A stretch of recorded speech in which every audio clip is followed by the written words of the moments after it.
माननीय प्रधानमंत्री नरेंद्र मोदी जी ने आप सबके बीच में आपकी सेवा के लिए, आपकी वकालत के लिए, आपके कामों को आगे बढ़ाने के लिए भेजा है।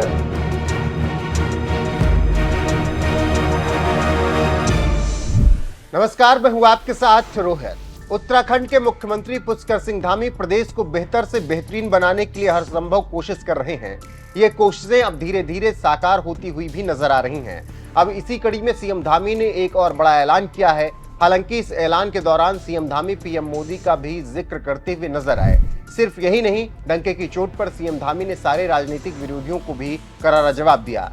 सीएम पुष्कर सिंह धामी ने मंगलवार को चंडीगढ़ के रोपड़ में आनंदपुर साहिब से लोकसभा प्रत्याशी डॉक्टर सुभाष शर्मा के रोड शो और नामांकन में हिस्सा लिया।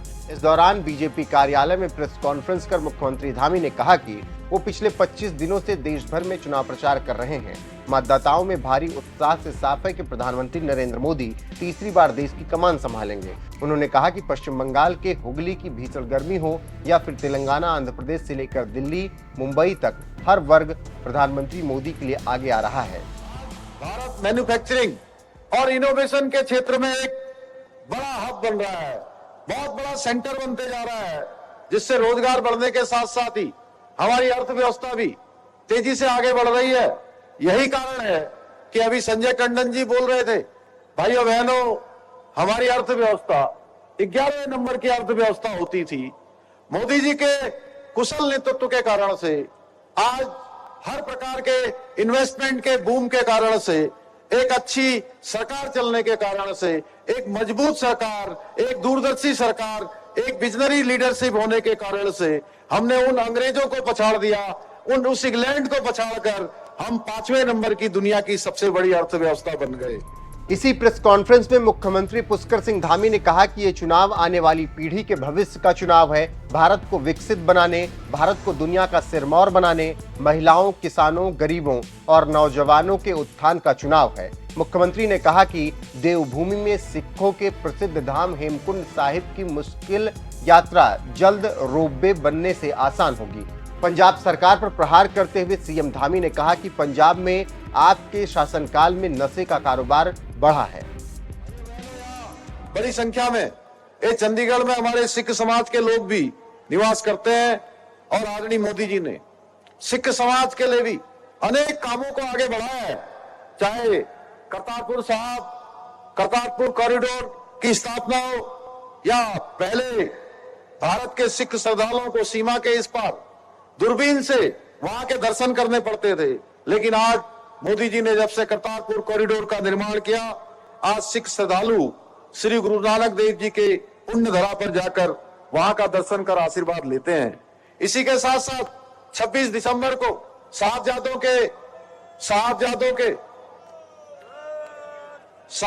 की वीर गाथा को पूरी दुनिया के अंदर स्मरण दिवस के रूप में 26 दिसंबर को वीर बाल दिवस मनाने का भी निर्णय लिया गया है। इसी प्रकार देवभूमि उत्तराखंड में यहाँ के पूरे देश दुनिया के लोग अपने दर्शनों के लिए आते हैं। भाइयों बहनों, वहां जाने का रास्ता इतना कठिन है कि कई कई दिन लग जाते हैं।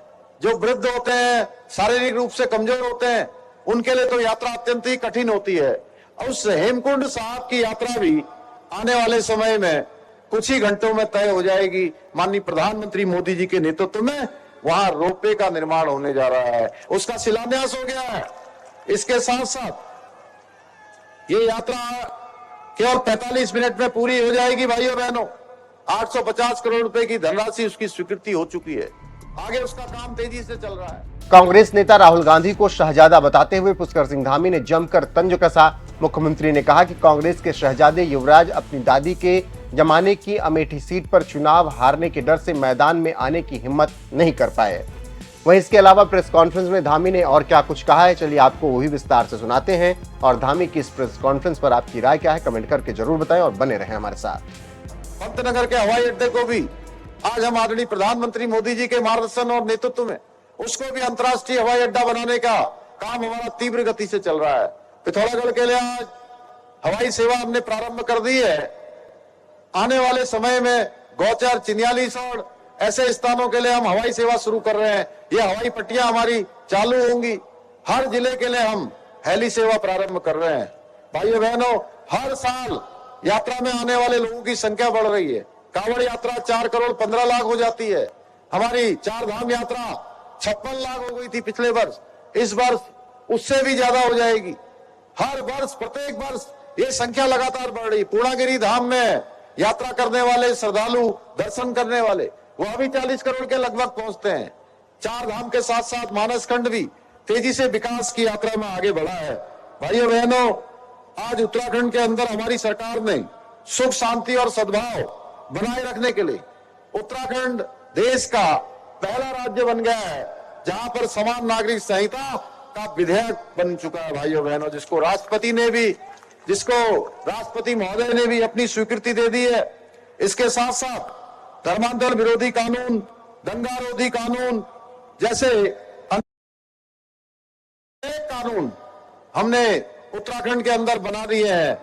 हमारे लिए हर्ष की बात है कि समान नागरिक संहिता को बहुत जल्दी आदरणीय प्रधानमंत्री मोदी जी के नेतृत्व में भारतीय जनता पार्टी के संकल्प पत्र में भी स्थान दिया गया है और पूरे देश के अंदर अब समान नागरिक संहिता लागू होगी आने वाले समय में।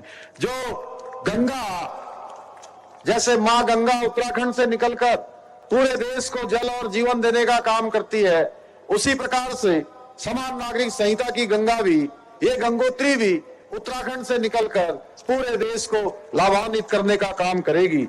भाइयों बहनों, जहां हम एक तरफ मोदी जी के नेतृत्व में समान नागरिक संहिता लागू करके सभी नागरिकों को, सभी देशवासियों को समान अधिकार देने की बात करते हैं, वहीं दूसरी तरफ कांग्रेस पार्टी और गठबंधन के जो लोग हैं, ये कांग्रेस और ये कहते हैं कि अगर हमको सत्ता मिल गई तो ये समान नागरिक संहिता को नहीं मानेंगे, ये समान नागरिक संहिता की बात नहीं करेंगे। ये कहते हैं कि हम मुस्लिम पर्सनल लॉ को मजबूती से देश के अंदर लागू करेंगे, देश के अंदर सनिया कानून को लाएंगे। कांग्रेस पार्टी की ये तुष्टीकरण की राजनीति भारत की एकता और अखंडता के लिए किसी खतरे से कम नहीं है। तुष्टीकरण की राजनीति करने में आज कांग्रेस इस हद तक गिर गई है कि आप वो संपत्ति में भी कर लगाने की बात कर रही है।